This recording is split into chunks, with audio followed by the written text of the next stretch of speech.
Good morning and welcome to Deep Dives with New Perspectives. I'm Michael Bartlett. And I'm Merrylin LeBlanc. Hi, If you Michael. oh, hello, how you doing today?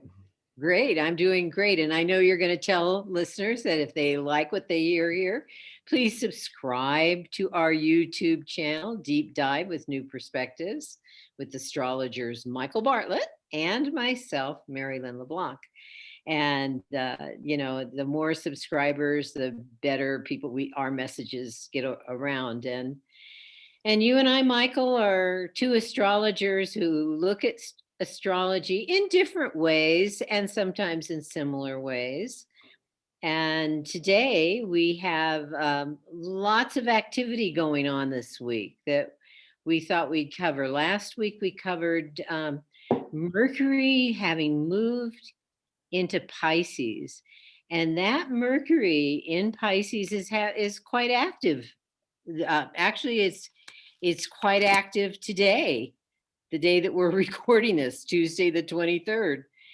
Mercury is squaring Mars this afternoon. Now, that goes for some real hard put, take charge communication. You got to say something. Now is the time to say it, right? Right. I agree. And it's so it's Mercury in Pisces. Pisces and Mars Yeah, in Gemini. Gemini already. Oh, that's right. Yeah. Yeah. So it's going to be very, it's kind of interesting, right? You don't look like a Mars and Gemini right now. I mean, that's kind of like the thing is like which flower should I go taste? Which word, which person, what, it's, Gemini wants to like get into it, but Gemini wants to like go around and experience all these different facets of life, all the different flowers and things. And I think Mars there, I think of like that insertion ability, but Mercury rules Gemini, right? So we've got a little bit of mutual reception going on. Right, where the communication should take over. What are you feeling? What are you experiencing? What, describe it in more terms. Like, what is your desire speaking to you, right? Right. Of course, that Mercury is in Pisces, so there's no boundaries. So, in some ways, one might want to say things to the wrong people. And you know what? In terms of communication and in this, with Mars involved, it just dawned on me what happened yesterday in Boulder, Colorado. Another violent act, several violent acts. 10, I believe it's 10 people are dead. And it's again the gun issue. Mars is about guns as well as a lot of other good stuff. Like sex. No, anyway. But Mercury and Pisces also, I think what we forget sometimes, and it's interesting, like there's nothing known, like I don't know, the last thing I read was that there's nothing known about the shooter. There's, it's kind of like this secrecy, and Pisces kind of has that ability, right, to kind of be cloaked and kind of not being said what it is that's going on or what it is that's happening. But I think there's a sensitivity when Mercury is in Pisces. We talked about this last week. There's Pisces is like a big sponge. It's absorbing things from different levels. So, was the guy hearing voices? That he should go out, and then just before that was the other shooting, right? Of the massage parlors. That it's Right. kind of that I have to say, like, unfortunately is being brought into the arena of being a hate crime because there were so many Asian Americans who were killed. But my sense is it wasn't about my sense of like what I'm hearing from his story. I don't know that being Asian was really as much of a factor for him as opposed to like his desire nature, right? And how to put an end to it. That's a square, right? How do I stop having these feelings? You're right. Right. Well, one of the things you said, and I lost track at the time, and I'm looking for it. It's on Monday, next Monday. Mercury will conjoin Neptune in Pisces. So therein, when you mentioned the hearing voices and a confusion around what kind of messages are people getting on an individual, this Mercury in Pisces at a high level is one speaking about one's spirituality, or what's beyond this life, that life doesn't, this is not the limitations of what we consider life, this, what we experience on this planet, whatever. But for some people, that Neptune realm gets into weird places in the mind. And this is a field of psychology where we're dealing with mental illnesses, mental disorders, and so that, as Mercury is applying, meaning it's heading towards joining Neptune, that energy is the most expressive during this time period, during this whole week. I would say that, yeah. And this month is just full of so many changes. So in a way, I mean, what I think of it as, Mercury, and Mercury in Pisces, think of Mercury in underneath the water. Sound travels in astonishingly long distances in water, which is very interesting, but one can't speak like we're speaking now in an intelligible manner that will travel in that way. But when you think of like whale song or dolphin Yeah. sounds or things, these sounds can go for miles and miles. And the other thing that I think of too is the whole sonar, the government sonar testing out in the oceans. And also too, I've been seeing a lot more focus on what's going on in the sea. And I hope before Neptune leaves Pisces that we start addressing, these are our oceans and our waterways are are what holds our planet together. It's what gives us life. And if we don't start taking care of the waters as much as we take care of the land and the air, we're not going to be able to live on this planet for very long. Right, right, right. Well, talking about being whole, because you're talking about wholeness, which includes the realm of Pisces. There's no boundaries, there's no limits, it's all inclusive. Um, but even your hands are defining in some way, but it's Right, right. nothing, whatever. But speaking of solutions or issues to bring up, one of the things that we have going on within the week, and again, I did, before we met, I meant to write these down, and I'm having to look through the calendar where where Chiron is going to be involved. Chiron is in Gemini as well. And there is a Chiron connection with the planet Venus. No, I mean, Chiron is not in Gemini as well. I kind of think of it that way because it's got these different parts to it, but it's in Aries, and the planet Venus is going to conjoin Chiron at the end of this week. And I just had it and I just lost it. It's on Sunday morning, very early, and joining well, what Venus and Mercury are so connected in some ways. Mercury being more about communication and making connections and links and stuff. Venus is more about getting the answer, getting Results, right. formulating what one wants, what one desires, what one seeks. It's more about preferences, and of course this is Venus in Aries. We talked a little bit about that with the opposition to her sign Libra and being in detriment. And so it's sort of like Venus, what does she desire in Aries? Does she desire more for herself, which is such an opposite thing from the sign that she's said to rule, which is Libra, the opposite sign. So there's this kind of selfishness that might show up with Venus in Aries. And then bringing in Chiron, which is a planetoid that seeks wholeness, and wholeness in the sense of good health, whether it's the physical body or the mental body, or all of what encompasses us as humans, that we feel whole and complete unto ourselves, and with Venus there in our relationships. And of course, what comes to mind, I don't know what comes to mind to you, Michael, we'll hear you in just a second, but what comes to mind for me is that Venus and Aries wants to make sure that I'm complete, as an individual, that each of us would want to recognize that I can't expect something outside of me to complete me. I have to find it in myself first, and then I can be with others.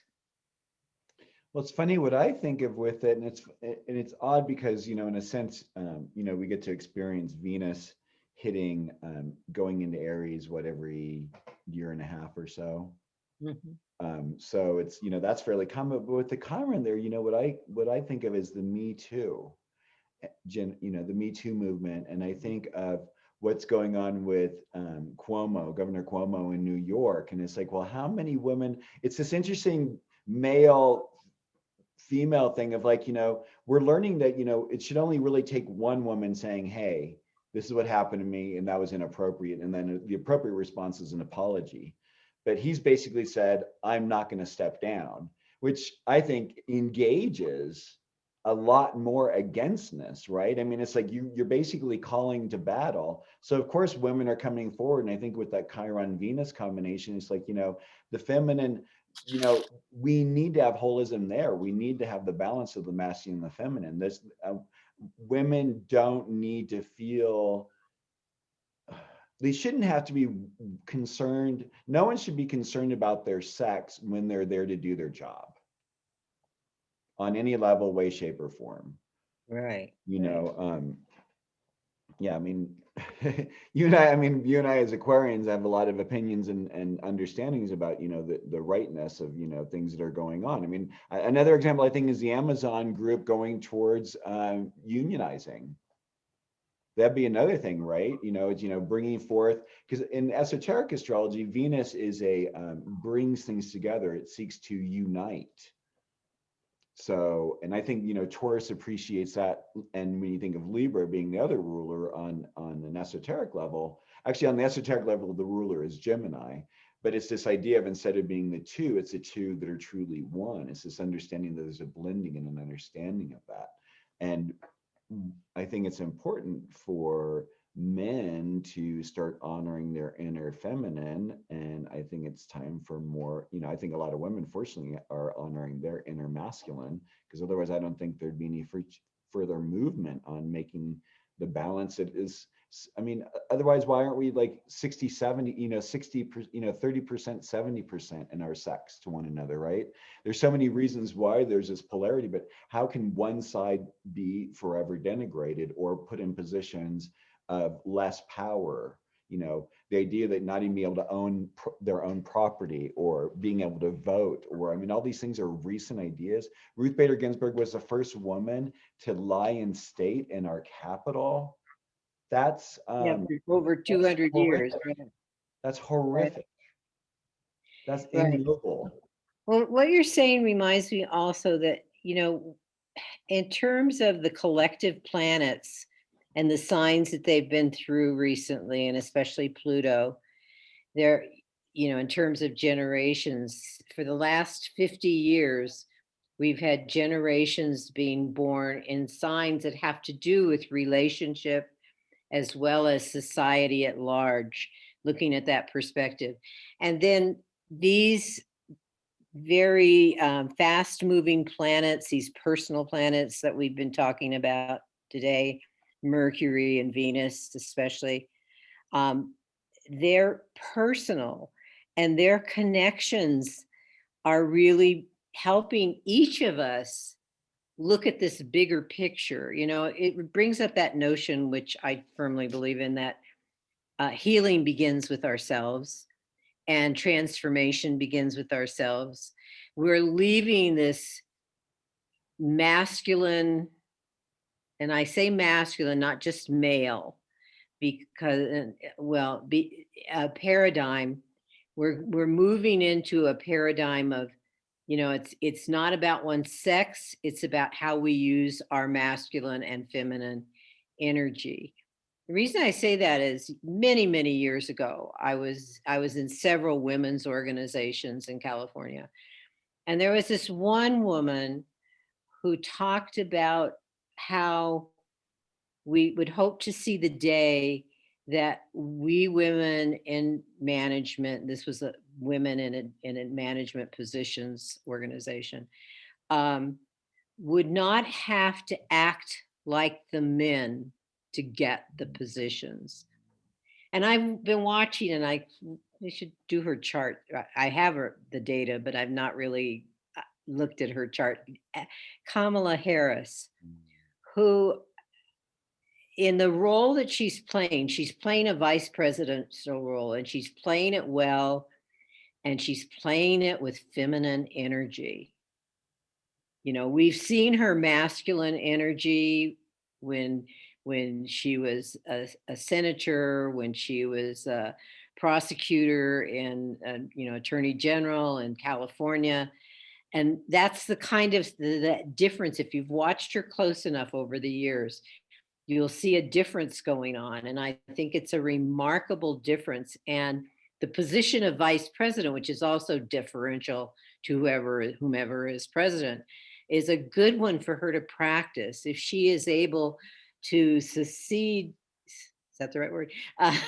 Biden at some point, it will be interesting how she plays the role of president as well, because there's a very feminine behavior going on in the way that she speaks. I mean, she's been speaking lately about the tragedies this country has witnessed and what's going on at the borders. And she's doing it much more in a feminine way than a masculine way, much more, in my opinion. Now, I could be wrong. I think, you bring up so many points, and I think, at the end of the day, one aspect of it is learning how do we serve ourselves and others? How do we make win-win situations? Why does it have to be where I win at your expense? There's really not a need for that. But for some reason, that's been one of the masculine oriented, facets that's going on. And I think, this month especially, while there's a lot of Aries energy going on, there's a lot of feminine energy that's going on in the midst of it, that's kind of, I think, creating sort of a container for us to really kind of feel into, how these changes not only are playing out on the planet, but how they're feeling in ourselves. Seeing the different borders open versus they're not opening, seeing, which areas or which states are, doing mask laws and keeping their citizens safe versus which ones are getting out the vaccines to their people quickly enough. I mean, I have to say, I feel very, very, very blessed to be here in New Mexico, compared to what's going on in some of the other states, for people getting their vaccinations and such. But, we're way ahead of the curve. I mean, how do we start thinking now, not just of ourselves here in the United States, but how do we make sure that everyone on the planet is protected, so this doesn't keep cropping up, in greater, stronger forms. I think some of that's starting to happen. Seems like weeks ago, I had heard that Biden was releasing some of our vaccine to other third world countries. And so, if that is so, I haven't heard much on that level since. But if that is so, we're beginning to, I know he's had this mantra of Americans first as far as vaccines go. But it's important for us to think of the world community and get out of this nationalistic framework in regard to things that affect all of us on this planet. Talking about Chiron and, well, Venus, but also uh, the on Monday of next week, the sun will also meet up with Chiron. And the sun and Venus actually meet up this Friday, and they're in what's called Venus in the sun's full phase, actually.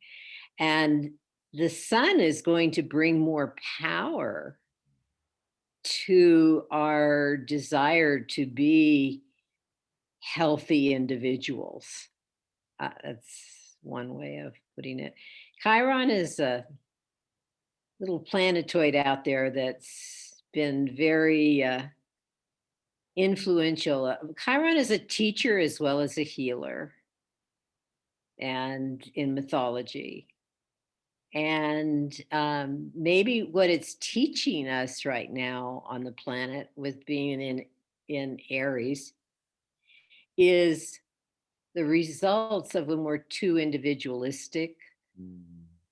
or too selfish, I should say. Not being individualistic isn't in and of itself a bad thing. It's a good thing, actually. It talks about our evolutionary processes is what we're here for in terms of recognizing uh, who we really are. But Chiron is actually, telling us about what we still need to learn. And collectively, that's totally obvious. I mean, to have, as you brought up earlier, to have people create these despicable crimes against other people based solely on their ethnicity is just despicable. How do you look at Chiron? Yeah, I see Chiron as the, teacher, educator, facilitator, and with it in Aries, I consider it as like, what is the consequence of our will? What is it, what is the price I have to pay? Do I want to be self-centering so much that, because I think of Aries as being a little more like there can be an againstness that you also see carried over into Taurus, but there's, is Aries acting of its own volition, or is it just simply acting against something because its will is so strong, it needs to experience its willness, its I amness. And so I think, with that, when it comes to Chiron and Aries, it's the wound of the sense of self. There's some idea that who one isn't quite right. That could be like in the way one thinks or feels or processes or moves. I find it to be especially like people who, would want to have like a military experience, go into the military, but then find out they have some sort of an issue that prevents them from being in the military. That's, kind of one of the themes that happens with that sort of a placement. Um, but it requires us to maybe be a little more responsible on the higher level, because that's what we have to say. There are different expressions, of course. On the lower level, it could be someone that's just going around inflicting their wound on other people, jabbing at other people in the way that irritates them. And so they get the reaction they're wanting, and recreating the pain that they've experienced in their life over and over again with other people without any kind of chance of like healing it, because there's so many people who are willing to play that role for us. You described Aries so well in that sense that it's energetically, if we think of it, especially from a sun sign perspective, we're all we're all trying to figure out who we really are. But different signs have different ways of doing that. And with Aries, it's like who, who I am is out there. It's they don't sense it or feel it in here. They have to kind of intuit it. And it's like, oh, there's that over there. That may be me. Let me go. And then they have this experience that isn't quite, nope. Okay. Then they jump to another thing. And that's like the Aries that hasn't settled on an identity yet, Mm. you know? Yes. And we So don't really have, to be honest, we don't have much. One of Max's had Mars and Moon in Aries, and he um, liked doing many, he would go and try different things, and everyone was like, oh, well, is this the thing you're going to stick with? Like our society doesn't really allow for the one who is here to experience, like going to a life buffet and going, okay, you know what? Right now I'm going to hang out the salad section of it. And then, a little later, I'm going to hang out in the noodle section. And then maybe a little later on, I'm going to hang out in the fish section. And then, it's like choosing each one and enjoying each one. But our society's like, nope, you got to pick one of those and you're going to stay with that for the rest of your life. And there can be no deviation. It's like, well, Aryans aren't wired that way. And so, that's why I think sometimes people feel that kind of, they have to be a warrior because they have to say, no, that is not me. I think as time goes on, we're going to see a change from that. To me, what you just described is part of the Jupiter Saturn cycles that have happened in the past 200 years, Mm-hmm. begun in the past 200 years in Earth signs where things are pretty well defined. Mm-hmm. And we just, this year began with them in air signs, and we're still at the very beginning of that experience, the 200 years ahead. I would suspect if any of us, if you're into reincarnating within 200 years, we came back near the end of those 200 years, I think that the society will have a very different view of what one does as an adult for a livelihood. When you think about what 20, 30, I don't know, maybe 40 years ago, they were talking about we're entering the information age. And that all sounded exciting. Little did we know what the computer would do to us now, Here we and are. the flexibility. I mean, look, even now when they talk about people, that have been working from home, that a huge percentage of those people will continue to work from home instead of going into the office. If you can, if you're working, solely on a computer anyway, what different, and yet, there are, and this is indicated in the article I was reading on this, where, there are people that will occasionally, and that's for social reasons, because there are social benefits. And that's part of the air energy. Air is very relational. And this kind of relationship right now that you and I have doesn't satisfy all of our relational needs. Sometimes there's nothing like being in the presence energetically of another person, that there's something we get from that that comes from the ethers, from other realms. Yes. And when you think about it, I mean, actually, in a way, how wonderful that, we have Sun, Venus, and Chiron and Aries as we get to this kind of tipping point with the coronavirus, and we can start being out and being around one another. So we get to feel what it's like, because Aries needs to kind of bounce off other energy, right? It needs to kind of experience itself, and sharing, like, oh, well, maybe it isn't a good idea for me to go out and experience that over there. But also, we've all been all cooped up. So, I mean, it's like we're all kind of a collective jack in the box, right? At this point, we've all Is the lid gonna flip open? boop goes the weasel. Oh, Michael. I mean, that's very Aries energy, right? And I mean, I think all the fire, I'm Sag rising. It's really the only fire I have on my chart. It's, it does it, and Leo is the third. I like to think of it as self-centering, but it can also become self-centered. It can fall off into its own, Don, what's his name? Castaneda, like chasing after the windmills. There's, that kind of Sagittarian Aquarian kind of weird scorpionic thing of like going out there and chasing after things in the dark that, is it real or are we making it up? And I think that's the other thing, what is our instinct? I think of those three planets too. It's like, what is our immediate instinct? Oh, yes. Yes. So have we covered major, well, I mentioned that Venus also will be with this Chiron, and in Aries. And maybe that's just a reminder that to be whole and complete, we do need to recognize that we have connections to other people, that it's not just, otherwise we'd incarnate on a planet in which we were the only human. Like the Imagine little that. prince.